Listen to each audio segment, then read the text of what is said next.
هفته رابردو دا دوچکوین ما بینی که حتی کو 13 سنتیش روی بلام امرو دیسانوا دوچکوین ل 13 سنت و دیسانوا هاته 8 سنتی و با بیبی دوز و شیبه همو دروا کان دیسانوا برو داکشان هاتن و دوچکوینش استا 8011 که حتی کو 8015 روی برزان تبید روی الکترونی سال 2022 بمشیویته پرنید بووی خودتان آماده بکن بکرنی چند میم کوینک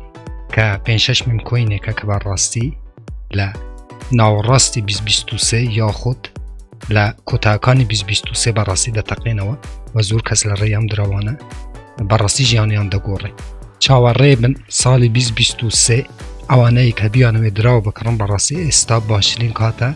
بکرنی چند میم کوینک بووی خودتان آماده بکن بو سال 2023